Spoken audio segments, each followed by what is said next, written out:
much too complex, too complex, much too complex, too complex, too complex, too complex. Hey, it's Jordan.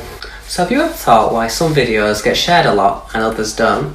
If you asked a friend what makes a video viral, they may just shrug and say, I don't know, it's shareable, or people like it.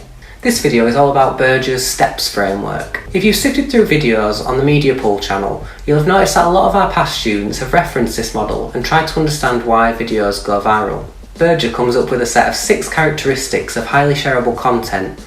Now you can use these to explain your own videos and their virality. Here they are. S stands for social currency. This is about what a video says about the person who is sharing it, how it enhances their credibility or the image they want to present to the world. Most people prefer to share videos that will paint them in a good light than a bad one. If a person shares a video from the charity WWF, we'd probably assume that the person is caring and compassionate rather than cruel. If someone shares details about a secret restaurant or exotic travel destination, we'd like to think of them as knowledgeable or adventurous. Human beings are social creatures, and being the person to pass on good or helpful information gives that person a desirable trait, popularity. T stands for triggers. This is about something in your environment reminding you about the video, so you remember it and maybe even watch it again. When I was younger, I remember people at school singing Rebecca Black's Friday whenever the end of the week came about, and it'd run through my head until the end of the day. I'd go home and I'd watch it again. Equally, whenever I hear the 1987 hit Never Gonna Give You Up, I always think of Rick rolling. Often before I think of Rick Astley, who apparently I have a look of. Some videos may play on associating one thing with another, so whenever you come across this, you're always transported back to the video that made the connection. These kinds of connections are behind a lot of advertising. The slogan, have a break, might prompt us to have a Kit Kat rather than a flake when we're having our mid-afternoon coffee. Consumers tend to associate a company with a brand, and a brand is something which a consumer associates themselves with. So companies can always attract an audience by playing on this relationship.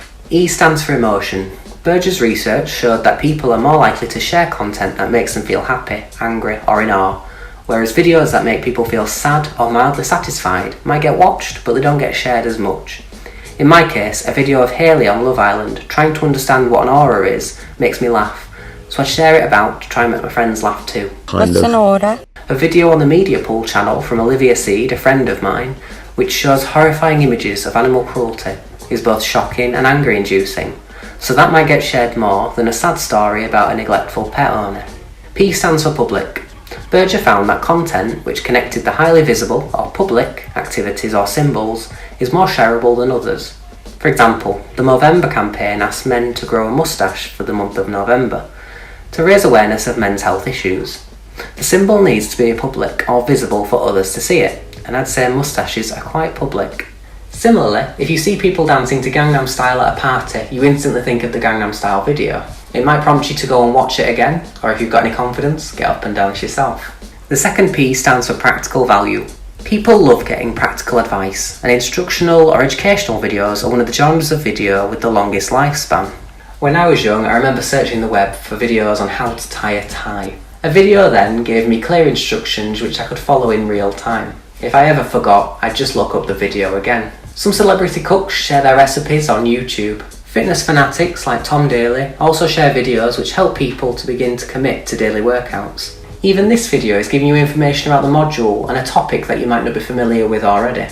If you think it's particularly helpful, you might decide to share it with your friends in the hope that it will help them too. If it works for you, it might work for them as well. And finally we have the second S, which stands for stories. People use the internet for a variety of reasons. Most may use it for a form of escapism. Narratives are a great form of entertainment and distraction from your surroundings, because just for a few moments you can be transported anywhere. They can be real or fictional, it doesn't matter, but what does matter is the way in which a video can capture an audience. One of my all-time favourites is an advert from Wrigley's Extra Gum, which follows the growth of a couple's relationship from their first meeting right up to their engagement. A montage of different scenes help the audience to recognise the different stages of a relationship and become invested in a couple that we know nothing of. It's super cute, and yes, it may not make me want to go buy gum or get married, but what it does want to do is make me show people the video. And what can I say, I'm a romantic. The STEPS framework is not definitive, and like every theory you stumble across at uni, be critical where you need to be. Some aspects of videos you may come across may fit nicely into the framework, and others may not. You may have noticed that some of these categories cross over. Think deeply about how videos you come across may straddle these different categories. Work out what combination of factors makes the video viral. I've attached a few videos at the end of this video to help practicing using the framework. This is a quick task. You should only spend about 5 minutes thinking about each one, but it will pay in dividends. I also recommend having a read of Berger's chapter on contagious characteristics. The text will help you to solidify your understanding of the concept and also recognise contagious content across the web.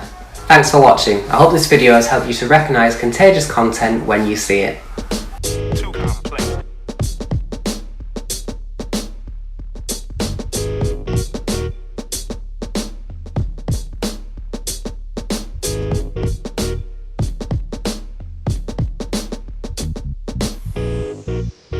Too complex.